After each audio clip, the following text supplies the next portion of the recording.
Tudo bem, meus amigos? Graça e paz. Eu queria compartilhar e refletir com você acerca do primeiro capítulo do primeiro livro da Bíblia, Gênesis capítulo 1. Nesse capítulo nós vamos aprender sobre a criação do universo, a criação da vida vegetal, a criação do sistema solar, a criação da vida animal e a criação do ser humano. É um capítulo que vai nos desafiar a fé, vai desafiar a que nós acreditemos em Deus, que Ele efetivamente foi o Criador dos céus e da terra, que foi o Criador de tudo que existe. É importante a gente salientar isso porque é muito comum e muito natural que a gente tente comprovar o que está escrito na Bíblia com o conhecimento científico que nós temos. Por exemplo, aqui no primeiro capítulo a gente vai ver que a vida começou na água. E a ciência hoje afirma que a vida começou na água. Mas nem sempre nós teremos essas coincidências, por vários motivos. Primeiro que a ciência é criada pelo homem. Os modelos, as teorias, elas podem falhar. E a partir do momento que a gente tenta comprovar a nossa fé pela ciência, no momento que a ciência falhar, a nossa fé vai falhar junto. O outro motivo, eu diria que é o principal, é que Deus, em sua infinita sabedoria e conhecimento, está muito além do conhecimento humano. Então é possível que nas Escrituras nós venhamos a nos deparar com situações que estão muito além do conhecimento humano.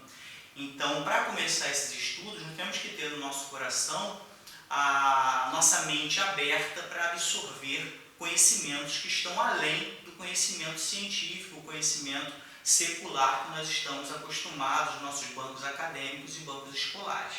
Tá bom? Então vamos seguir aqui. Nós vamos estudar a Bíblia Sagrada, em especial o capítulo 1 de Gênesis. Estaremos utilizando a versão ACF, tá? Que é a Almeida Corrigida Fiel.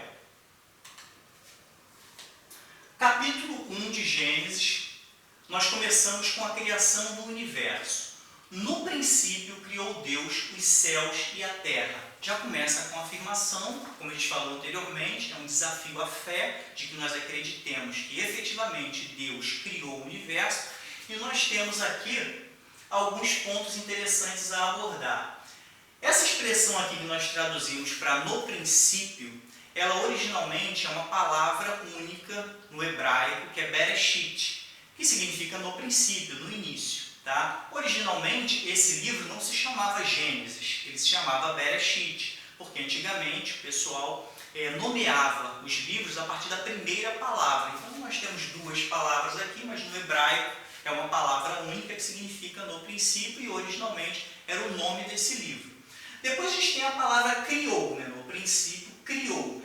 Esse verbo criar, que é um verbo que nós utilizamos até para os nossos afazeres, às vezes nós criamos coisas, no original é o hebraico bara, que só se remete a Deus. Não tem como um ser humano ou um animal que seja criar alguma coisa com esse verbo original bara, porque ele é exclusivo de Deus, seria aquela criação do nada. Você não tem matéria alguma e o nada é sua matéria-prima. Por isso esse verbo, para a gente, é um verbo comum, que é utilizado tanto para Deus quanto para os seres humanos, ou até para animais, né? Quando cria alguma coisa, uma aranha criando uma teia, a gente pode usar esse verbo, mas originalmente existe um verbo por trás, que nós não temos uma tradução apropriada, que só se atribui a Deus. Não tem como utilizar o bara para uma pessoa ou para um animal que seja. Tá bom? Somente Deus tem o verbo bara.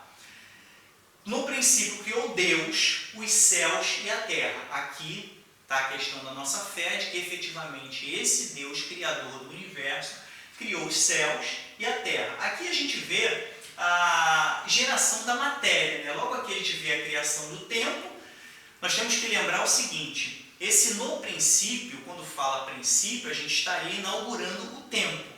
Né? Antes da criação do universo, nós tínhamos uma condição atemporal. Deus é eterno. O que é a eternidade? É uma condição em que o tempo não passa. Tá? Então, quando a gente fala no princípio, o tempo começou, e quando a gente fala aqui de céus e terra, nós estamos referindo à matéria que foi criada em todo o universo.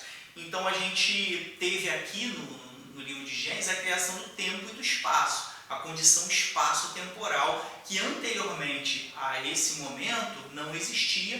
Deus já estava lá, né? Mas a condição de existência de Deus, se é que a gente pode chamar de existência, tal qual nós utilizamos para a matéria, a condição dele é completamente fora dessa condição espaço-temporal que foi inaugurada aqui no verso 1. Tá? No verso 2 diz o seguinte: e a terra era sem forma e vazia, e havia trevas sobre a face do abismo, e o Espírito de Deus se movia sobre a face das águas.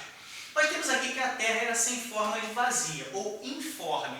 Não havia uma forma definida. A terra ainda estava sendo moldada. Então a gente tem aqui uma condição em que não havia ser, não havia nada e também não havia forma definida.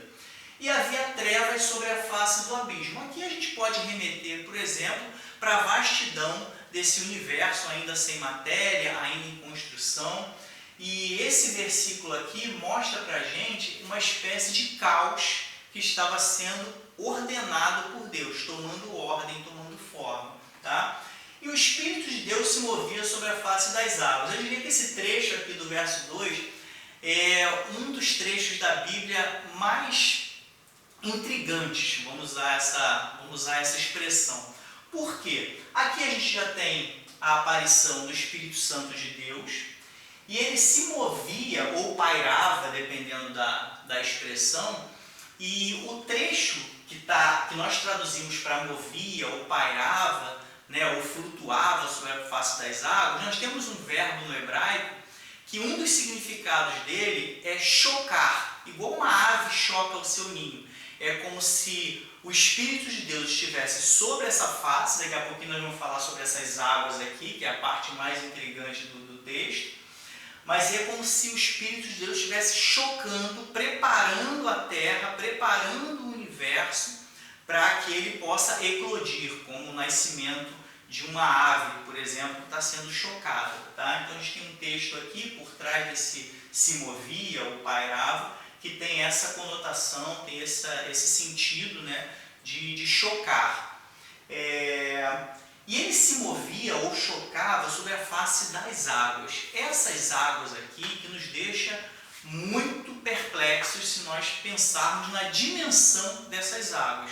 Hoje, como eu falei para vocês, algumas coisas a gente vai conseguir trazer algum conhecimento científico. Nem todas isso vai acontecer. Mas hoje já se sabe que nós temos água espalhada pelo universo inteiro.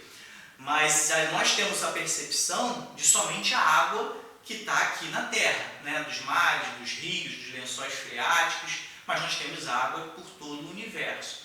E a gente imaginar que no início, né, lá no princípio, havia uma dimensão de águas em que o Espírito de Deus pairava sobre a face das águas, é algo realmente inexplicável para a gente.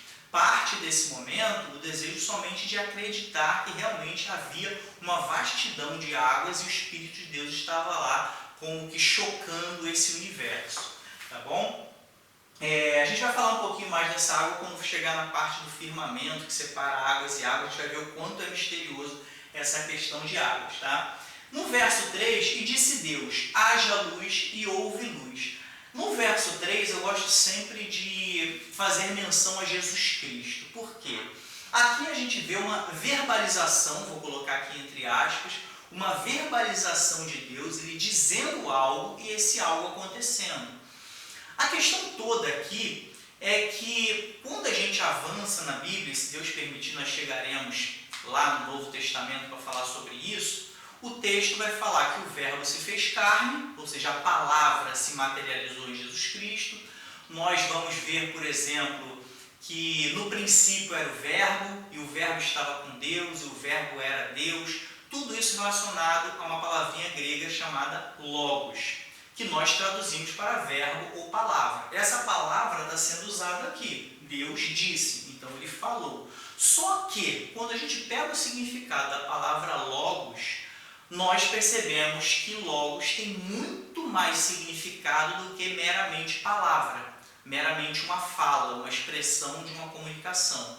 Se nós pegarmos um dicionário comum de grego hoje, nós vamos ver que a palavra logos significa raciocínio, significa sabedoria, entendimento e também palavra, entre outros significados. Então, o que está acontecendo efetivamente aqui? Quando Deus diz haja luz, ele não está somente emitindo palavras como a gente está acostumado. Ele está emitindo o seu interior. E é esse interior, que é Jesus Cristo, que vai naturalmente se materializar em carne, como a gente vai ver no Novo Testamento. Tá? Então, o Logos lá, nós precisamos entender que o significado da palavra Logos é muito mais do que somente palavra falada, como a gente está acostumado. Nós temos uma deficiência na língua portuguesa de trazer uma única palavra que tenha todos os significados da palavra Logos. Por isso, acabamos traduzindo para verbo ou palavra. Tá? Então, pelo entendimento que nós teremos futuramente com o Novo Testamento, nós já estamos adiantando aqui que o que Deus está fazendo aqui, vou tentar traduzir numa linguagem mais natural, como se ele estivesse emitindo Jesus Cristo para a criação do universo. Tá? Isso vai fazer muito mais sentido quando a gente estiver estudando o Novo Testamento acerca desse verbo, desse Logos que se tornou carne. Tá legal? Só para a gente adiantar que Jesus Cristo já está aparecendo aqui em Gênesis. Ele disse, haja luz, e houve luz. A palavra de Deus, ela é imediata. Ele não precisa de matéria para criar qualquer coisa. Ele apenas fala ou emite o seu Logos, né? E as coisas acontecem conforme ele ordenou. Tá? E assim foi, né? Haja luz e houve luz. Verso 4. E viu Deus que era boa a luz. Observa aqui que Deus fica satisfeito com a sua criação. Ele viu que aquela luz que ele criou era boa. E fez Deus separação entre a luz e as trevas. A partir do momento que ele cria a luz, ele separa a parte da escuridão da parte que está iluminada. Né? Claro que a gente não consegue visualizar efetivamente como foi essa separação. Mas o texto diz que no momento que ele cria a luz, há ali, né, ele acaba fazendo essa distinção entre o que é claro e o que é escuro. No verso 5, e Deus chamou a luz dia e as trevas chamou noite, e foi a tarde e a manhã o dia primeiro. Observa aqui, ele chamou a parte iluminada de dia, ou o momento iluminado de dia, e as trevas, que era a escuridão, ele chamou de noite. Aqui já começa a criar algumas dificuldades de entendimento e umas suposições que podem fugir da grandiosidade de Deus. Por exemplo, nós observamos que aqui havia uma separação entre o dia e a noite, mas os próprios astros que definem isso, em especial o Sol, a Lua apenas ajudando ali na aparição dela à noite, vez por outra durante o dia também, pelo fato desses elementos não existirem aqui, como é que podia ter dia e noite? Quando nós pensamos dessa forma, nós acabamos limitando Deus. Deus criou o dia, criou a noite, e esses luminares, eles vieram depois para marcar esse tempo, tá? Sem dificuldade nenhuma. É bom a gente observar que Deus poderia tranquilamente ter criado o dia e a noite sem que tivesse sol, nem lua, nem nenhum astro para definir isso, sem relógio, sem coisa nenhuma. Ele simplesmente pegou a parte de iluminada, né? A parte de dia chamou de dia, a parte clara chamou de dia, e a parte escura e chamou de noite. Assim foi revelado ao nosso escritor inspirado, né, Moisés, que escreveu o livro de Gênesis. E foi a tarde e a manhã o dia primeiro. Tá? A gente originalmente tem a marcação de tempo, e os judeus utilizam isso até hoje, algumas outras religiões, a marcação de tempo a partir da tarde. Né? O dia começa, né, no final da tarde e ele vai se completar no dia seguinte. Então, por isso a gente vê aqui a marcação de tempo muito semelhante ao que a gente está acostumado, né, com as crenças dos judeus. Verso 6. E disse Deus, haja uma expansão no meio das águas e haja separação entre águas e águas. Aí aqui entra um pouquinho mais daquele mistério que nós falamos das águas lá atrás. Precisamos lembrar o seguinte, lá atrás, no início, havia Deus chocando, né, vou usar o sentido original da palavra hebraica, chocando, criando lá todo o universo. E ele pairava sobre a face de águas que nós não conseguimos nem mensurar a dimensão que seriam essas águas. E aqui a gente vê uma decisão de Deus também dizendo para que aconteça uma expansão no meio das águas. Essa palavra aqui, expansão ou firmamento, dependendo da versão, a palavra por trás disso é uma palavra hebraica que dá a ideia de algo firme, algo que seja rígido, para que haja uma coisa embaixo, essa coisa estruturando firme e essa outra parte em cima, tá? Havia algo que fosse firme para sustentar essa separação, água embaixo e água em cima, tá? Então Deus criou essa expansão, tá? Para que haja separação entre águas e águas. A primeira dificuldade que nós temos aqui é entender o que exatamente é esse firmamento. Existem algumas pessoas que acreditam que esse firmamento é pura e simplesmente a atmosfera, que estaria separando a água dos oceanos, dos rios, as águas que estão na Terra, daquelas águas que estão suspensas nas nuvens, por exemplo, no vapor de água que vai para cima. Então, alguns acreditam nisso, tá? Outros, eu me incluo nesses também, que acreditam que essa expansão, esse firmamento, não seria somente a atmosfera, seria todo o cosmos. Por que isso? Porque mais para frente a gente vai ver que os astros foram colocados nesse firmamento, ele ia sustentar os astros também. Se a gente pensar que é só a atmosfera, a gente vai acreditar, com os textos que virão à frente, que os astros foram colocados, né, dentro da atmosfera. E a gente sabe que não é isso, tá certo? Então eu prefiro acreditar, apesar de respeitar alguns entendimentos de que esse firmamento era a atmosfera para sustentar as águas das nuvens, eu acredito que esse firmamento é todo o cosmos e vou além. Acredito que se a gente ir para os extremos do universo, nós vamos ver águas lá no limite, talvez separando alguns esquemas, nós vamos ver algumas publicações mostrando que no limite do universo nós teríamos um domo de água e só depois viria os céus dos céus, que seria a habitação de Deus. Mas aí fica até para uma ciência que hoje nós estamos muito longe de alcançar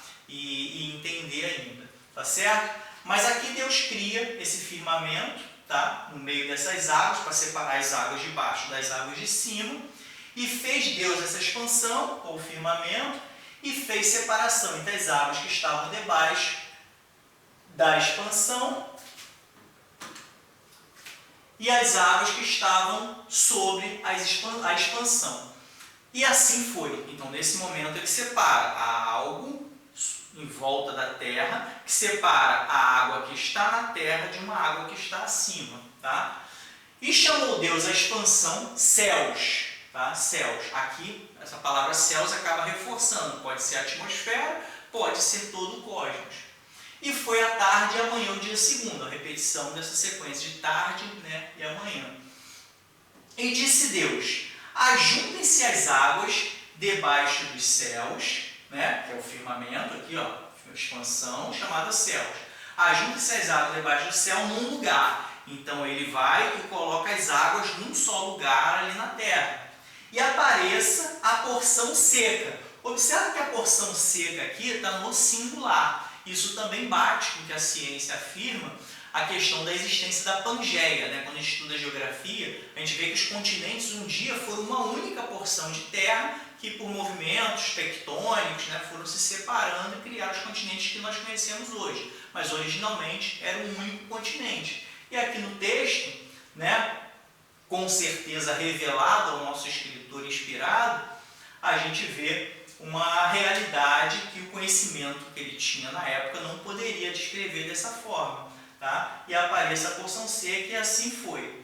E chamou Deus a porção seca de terra. Tá? Chamou de terra aquela parte seca que estava no planeta Terra, vamos dizer assim. E ao ajuntamento das águas chamou mares.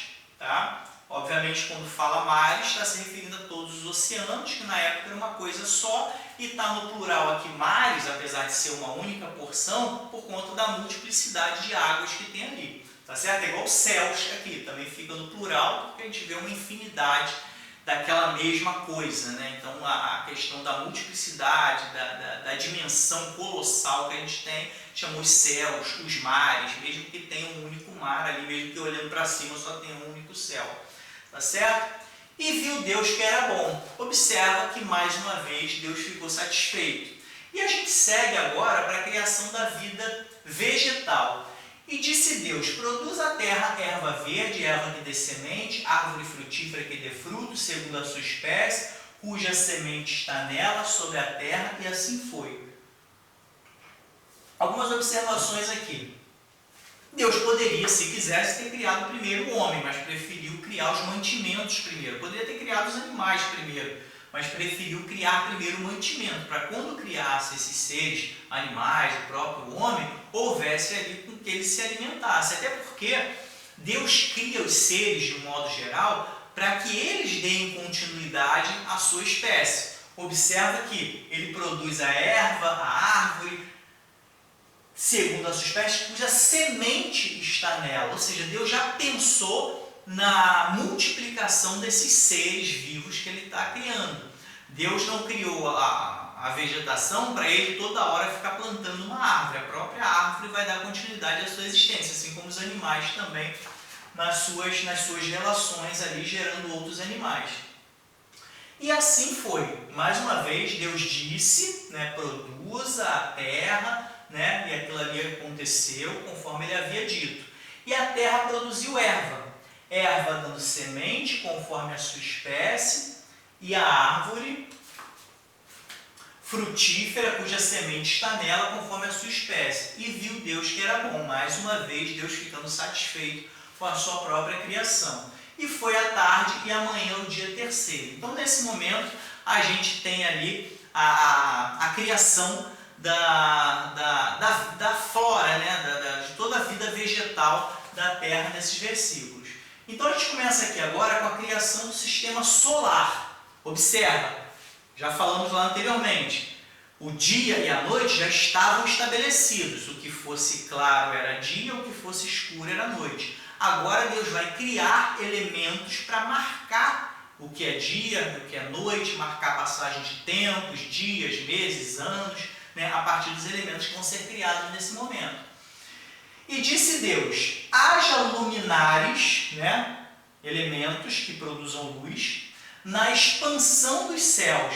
Aqui é que eu vou entender, como ele vai colocar luminares na expansão, eu vou entender que essa expansão, esse firmamento, essa coisa firme para separar as águas é todo o cosmos, porque nessa expansão ele vai colocar esses luminares.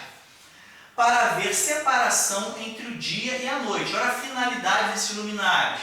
Separar o dia e a noite, que ele já havia sido criado lá atrás na criação da luz.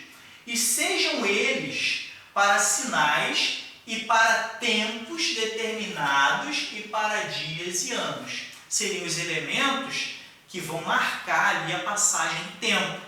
A gente marca, por exemplo, um ano a partir das voltas que a Terra dá em torno do Sol. A gente marca o dia a partir dos giros que a Terra dá em torno de si mesmo, E obviamente nessa de virar a gente vê o Sol aparecendo de tempo em tempo. Então esses elementos vão ajudar a gente na marcação de tempo, tá certo? E sejam para luminares na expansão dos céus, para iluminar a terra, e assim foi. Observa, tanto o Sol quanto a Lua, a gente vai ver aqui que são dois grandes luminares, eles são, o propósito deles também, iluminar a Terra, tá certo? A gente sabe que o Sol tem luz própria, e a Lua, a luz que nós recebemos da Lua, é a própria luz do Sol, que reflete na Lua e ilumina. Observamos que, efetivamente, em noites muito claras, nós temos a Lua bem forte, clareando realmente o nosso ambiente. Em alguns momentos não está tão claro assim. Se está claro ou pouco claro, independente da situação, aquela luz que chega à nossa Terra é a luz do Sol que refletiu na Lua e veio para cá. Então foi um conjunto que Deus criou ali para iluminar a Terra, principalmente o dia, e a noite, conforme as estações da Lua, conforme o ciclo da Lua. E assim foi. E fez Deus os dois grandes luminares. Aqui é até curioso, e fez Deus os dois grandes luminares, o luminar maior para governar o dia e o luminar menor para governar a noite. Tá? E fez as estrelas. O que é curioso nesse versículo aqui? Chamou de luminar maior aquele que governa o dia, está se referindo ao Sol, e o luminar menor para governar a noite. Mas como é que pôde definir que o luminar maior é o Sol, é aquele que fica de dia, e o luminar menor é o que está à noite? o conhecimento astronômico da época não permitia que verificasse a diferença de tamanho. Hoje nós sabemos pela ciência que o Sol é muito maior que a Lua. E para a gente daqui, na maior parte do tempo, parece que são muito semelhantes o tamanho. O que acontece efetivamente? O Sol é muito maior, mas está muito mais longe. Até a Lua é muito menor, mas ela está bem mais perto. Então, grosso modo, parece que são do mesmo tamanho. Mas o autor inspirado deixou bem claro que o luminar maior é aquele que governa o dia, é o Sol. Estava ali um conhecimento que a olho nu talvez fosse difícil. Até o contrário, na vida prática, poderia surgir. Muitas vezes nós temos a impressão, quando tem aquela lua cheia muito grande, temos a impressão até que a Lua é maior do que o Sol. Né? Mas aqui, desde sempre, está revelado aqui que o luminar maior era para governar o dia, se referindo ao Sol, e o luminar menor era para governar a noite. E fez também as estrelas. Nós sabemos hoje que as estrelas, né, muitas vezes são outros sóis, outras galáxias, né, que continuam mandando luz, muitas delas já até se extinguiram, né, mas levou muito tempo para que a luz chegasse. A luz que a gente está vendo agora é de algo que efetivamente nem existe mais. Porém, isso tudo foi criado nesse momento. Observa, o tamanho que nós temos em Gênesis capítulo 1, a dimensão de tudo que foi feito aqui foi algo grandioso.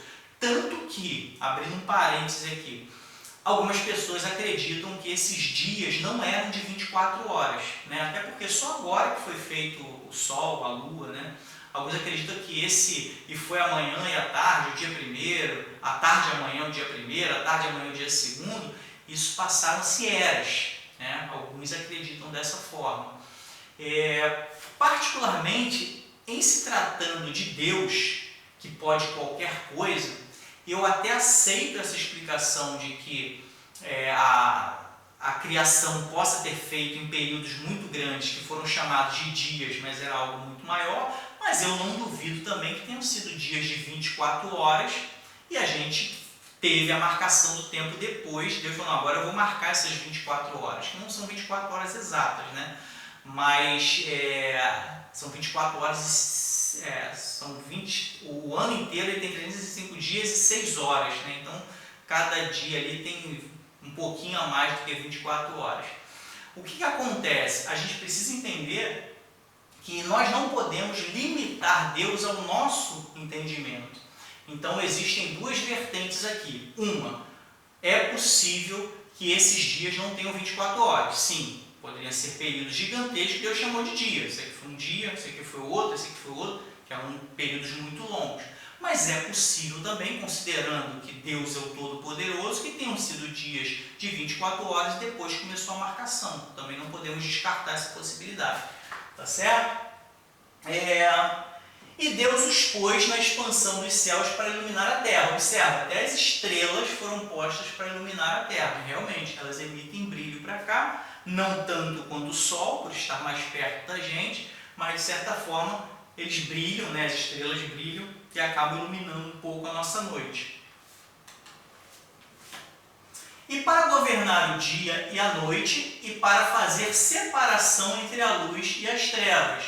E viu Deus que era bom. Tá vendo? Esses dois luminares, né? Tá só confirmando aqui, para governar o dia e a noite, né? Eles governam no sentido figurado, né? Eles reinam ali, soberanos, vamos dizer assim, porque são astros que se fazem muito notórios, né, nesse momento de dia e de noite. A gente não tem como a gente pensar no dia sem lembrar do Sol, não tem como pensar numa noite sem lembrar da Lua. É só pedir para alguém fazer um desenho. Um desenho o dia aí, uma fazendinha durante o dia. Vai desenhar o solzinho lá no céu.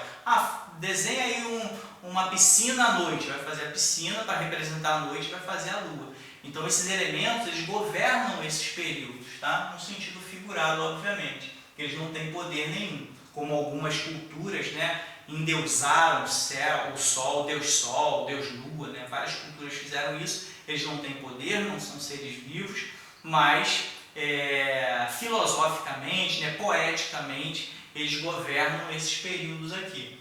E viu Deus que era bom, né, mais uma vez satisfeito com a sua criação, e foi a tarde e amanhã o dia quarto. Estamos aí completando o quarto dia de criação.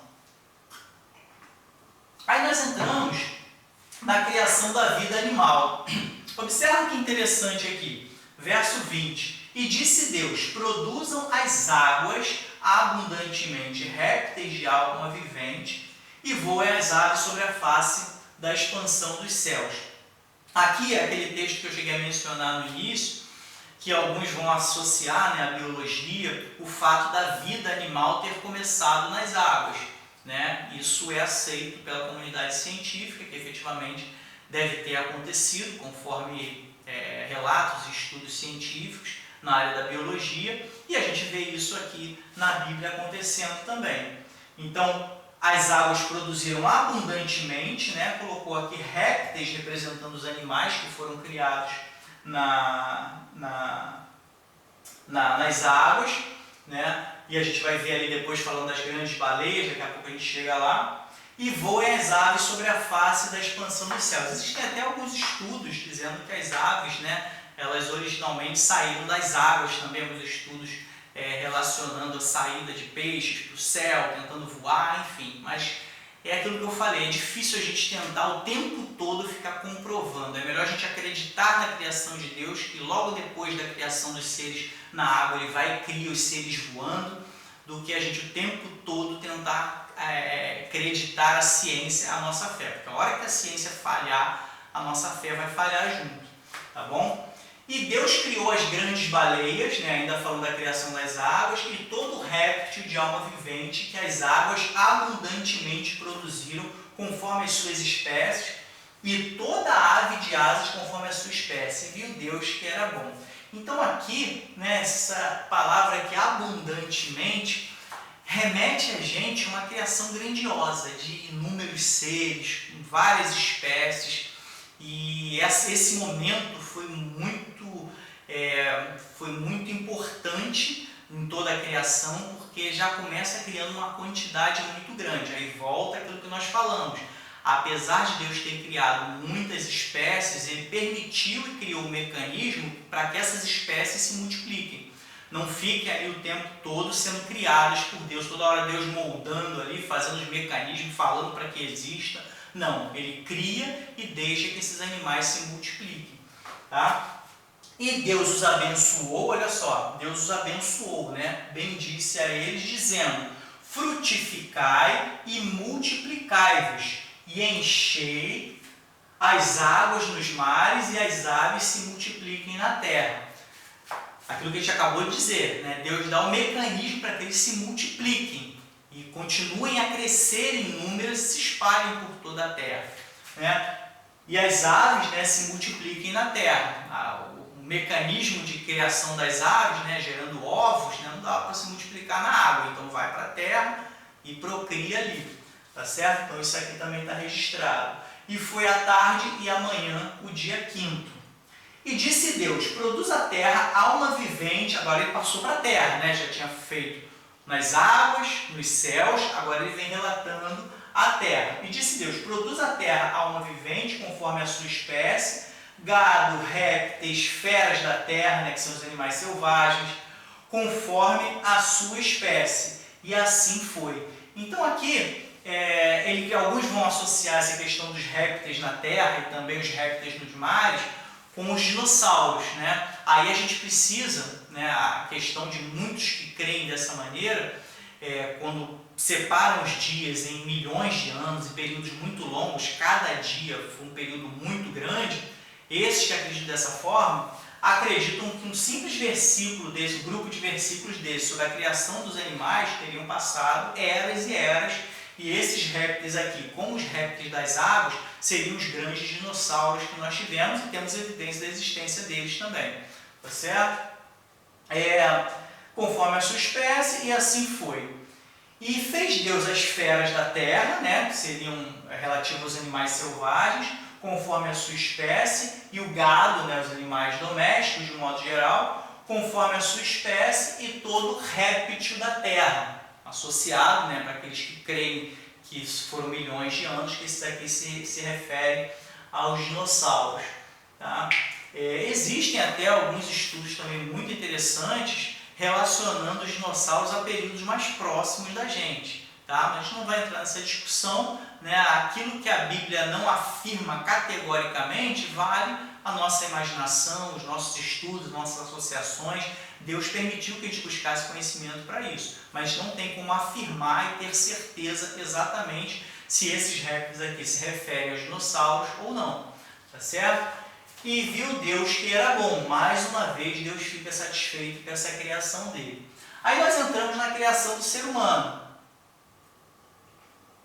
E disse Deus: façamos o homem à nossa imagem, conforme a nossa semelhança, e domine sobre os peixes do mar, e sobre as aves dos céus, e sobre o gado, e sobre toda a terra, e sobre o réptil que se move sobre a terra.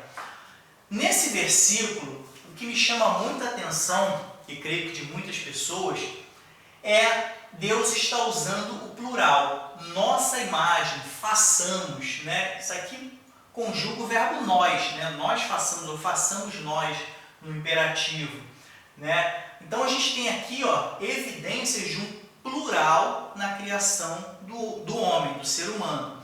Antes nós tínhamos Deus falando e a coisa acontecia. Agora ele utiliza um plural. Existem várias explicações para isso. Eu vou apresentar aqui as duas principais que eu acho as mais próximas dentro da nossa limitação do que efetivamente deve ter acontecido. Uma, que muitos acreditam, é muito forte no nosso meio cristão. Deus estaria criando o homem a partir da Trindade. Quem faz parte da Trindade? Deus Pai, Deus Filho e Deus Espírito Santo. Então, essa teoria, ela é muito bem fundamentada. Deus não... Primeiro, a gente sabe aqui que ele não fez sozinho, né? A primeira teoria diz que foi a Trindade. Então, enquanto todas as outras coisas foi Deus Pai fazendo tudo, quando foi criar o homem, Deus faz junto com Deus Filho e Deus Espírito Santo, tá? A outra possibilidade, que eu acho também um pouco menos provável dentro da nossa razão humana, mas também possível. No momento da criação, Deus convoca seres celestiais, né? Anjos, querubins, serafins, enfim, toda a corte celestial teria participado dessa criação dos homens. Eu também gosto muito dessa teoria. Existe uma outra também, que eu me recordo aqui, que esse plural estaria relacionado à grandiosidade de Deus, à majestade de Deus. Seria um plural respeitoso que nesse momento o próprio Deus teria utilizado. Lá no início, quando a gente fala de Deus criou os céus e a terra, no princípio criou Deus os céus e a terra, aquele Deus ali, por trás daquela palavra, nós não mencionamos quando passamos no versículo 1, está o nome Elohim, né? Que seria Deus que está no plural. Esse finalzinho, IMzinho, nas palavras hebraicas, remetem ao plural. Então a gente sabe que ali é um só Deus criando, né? Deus criou, mas ele está num plural ali respeitoso, relacionado à majestade, e tem toda essa conotação de grandiosidade de Deus. Então esses que acreditam que esse façamos aqui é uma mera formalidade pela majestade de Deus, pela grandeza, pela soberania de Deus, eles vão associar ao versículo 1, que está Elohim, né, que é Deus também, mas está no plural. Tá certo? Então aqui é bom que a gente entenda, seja qual for a teoria que nós acreditemos, nós precisamos entender que efetivamente está um plural diferente da criação dos outros seres, dos outros elementos que foram criados anteriormente, tá? Resumindo, o homem foi criado de uma forma diferente dos outros. E Deus continua conforme a nossa semelhança, né? Ele diz que o homem, ele mostra para a gente nesse momento da criação, que o homem vai ter, de alguma forma, algo que existe na forma, se é que a gente pode chamar de forma, do próprio Deus, vai ter algo dele. O que mais se entende nessa questão, né, de ser a imagem de Deus, conforme a semelhança de Deus, mas quem criou junto com ele, né? Possivelmente o Espírito Santo, Jesus Cristo. Isso estaria relacionado à questão da razão, da alma. Alguns vão associar a nossa imagem e semelhança, para aqueles que acreditam na Trindade, O fato de ser Deus Pai, Deus Filho, Deus Espírito Santo, criou o homem, né, com corpo, alma e espírito, né? Existe uma série de teorias relacionadas a isso. Mas, de alguma forma, Deus pegou características que existem na divindade e colocou no ser humano, tá? Diferente dos outros animais que não teriam essas características, tá? Pode ser essa tripartição, né? Deus Pai, Deus Filho e Deus Espírito Santo, equivalente a corpo, espírito e alma. Pode ser a questão da razão, do raciocínio, coisas que existem na figura divina e também nós vemos nos seres humanos.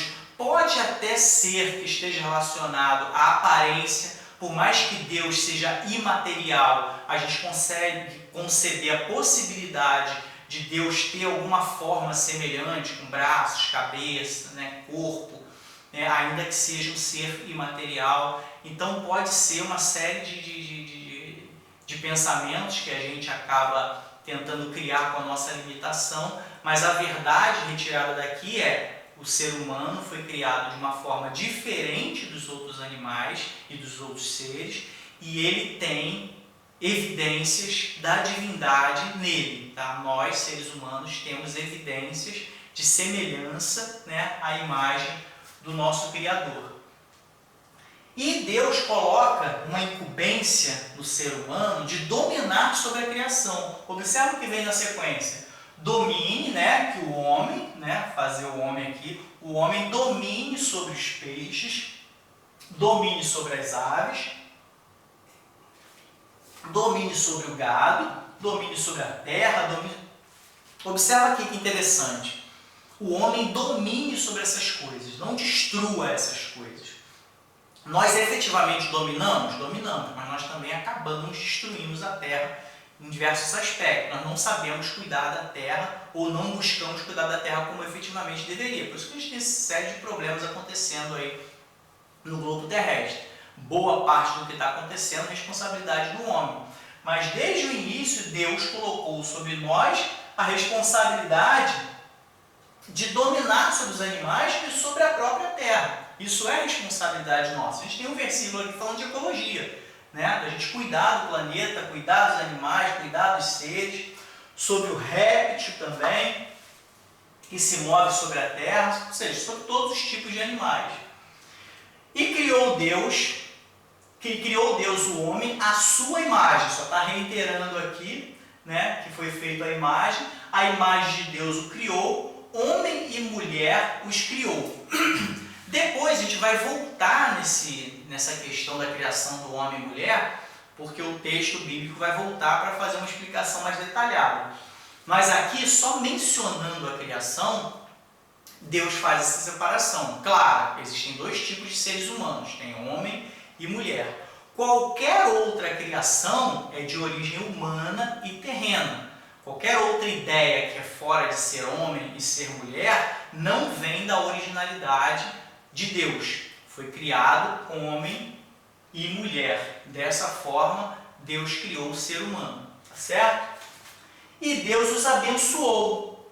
Da mesma forma que tinha abençoado lá atrás os animais para que sejam frutíferos, né, que se multipliquem, Deus também abençoou o homem. E Deus lhes disse: frutificai e multiplicai-vos e enchei a terra. A missão do homem e da mulher era se multiplicar e encher a terra de seres humanos, certo? E sujeitai-a, né? Essa questão de sujeitar é porque, como a gente viu no texto anterior, é responsabilidade do homem, né, dominar sobre a terra. Então a terra seria sujeita ao ser humano, né, ao homem e à mulher. E dominai, como já tinha falado que era para dominar, né? Aqui ele vai dar a ordem, né? Está no imperativo aqui: dominai sobre os peixes do mar, sobre as aves dos céus e sobre todo animal que se move sobre a terra. E disse Deus: eis que vos tenho dado toda a erva que dê semente, que está sobre a face de toda a terra, e toda a árvore em que há fruto que dê semente ser-vos-á para mantimento. Aqui no verso 29, a gente vê a comprovação de que originalmente a alimentação do ser humano, e depois dos outros animais, como a gente vai ver na sequência, era de vegetais, né? Erva, frutas, né? Árvore que dá fruto. Isso seria alimentação original. Então era para a gente ficar comendo só vegetais? Não, mais para frente a gente vai ver em Noé, em outros episódios também, a possibilidade de se comer animais. O próprio Jesus, né, ajudava na pescaria lá para o pessoal comer peixe. Então não tem nenhum erro em comer animais, mas o que a gente precisa entender é o seguinte: a gente está estudando a palavra de Deus, precisamos entender as coisas que aconteceram na sequência. Originalmente, no início da criação, não tem nenhuma ordem, nenhuma liberação de Deus para que se comessem animais. O que ele deixou para ser por mantimento para o ser humano: toda erva que dê semente e toda árvore em que há fruto. Essa seria a dieta original na criação de tudo, tá? E também a mesma erva, a mesma árvore que dê fruto a todo animal da terra, tá certo? Então é até difícil a gente aceitar ou entender esse tipo de coisa. É aquele momento que muitas pessoas apegadas à ciência vão questionar como é que um animal carnívoro naquela época... Não, o primeiro conceito de carnívoro veio com a gente, né? Nós que definimos isso para os animais que comem carne. Originalmente, se esses animais não comessem carne, não existiria nem o termo carnívoro. Então a palavra de Deus deixa claro, e eu acredito nisso, eu creio nisso, que originalmente os animais não eram carnívoros, eles se alimentavam de frutas e ervas. Porque aqui deixa bem claro: todo animal da terra e toda ave dos céus e a todo réptil da terra em que há alma vivente, toda a erva verde será para mantimento. A gente já está falando aqui dos animais. E assim foi, tá? É o que está aqui no nosso estudo, nas escrituras sagradas, com relação à alimentação dos seres. Começa com os seres humanos, posteriormente dos demais animais, né?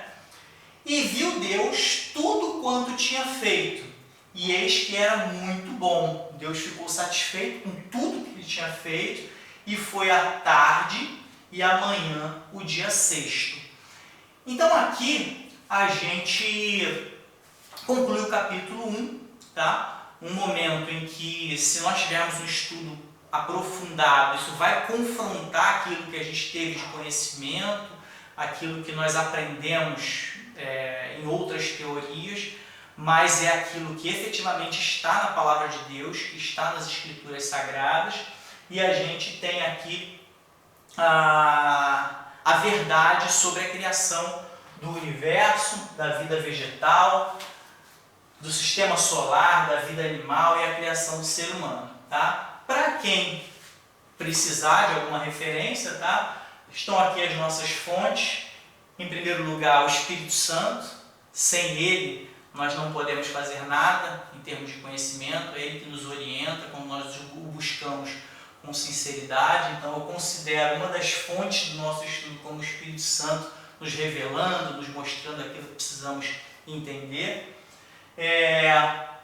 E em segundo e terceiro lugar aqui, um comentário que eu gosto muito, que é o comentário bíblico Moody, e o comentário bíblico Champlin. Esse aqui é um comentário bem mais leve, né? Vai explicando alguns trechos da palavra de Deus. Esse aqui é um pouco mais robusto, que ele traz versículo a versículo as explicações, tá bom? Aqui só como referência pessoal, as minhas mídias, YouTube Coluna de Fogo. Aqui são os meus perfis nas redes sociais, tanto Instagram quanto Facebook, Glauco Rocha Machado. E aqui o meu site, www.colunadefogo.com. Eu agradeço a atenção até aqui, que Deus possa te abençoar. Peço que ore pelos nossos estudos, para que possamos alcançar mais pessoas com conhecimento da Palavra de Deus.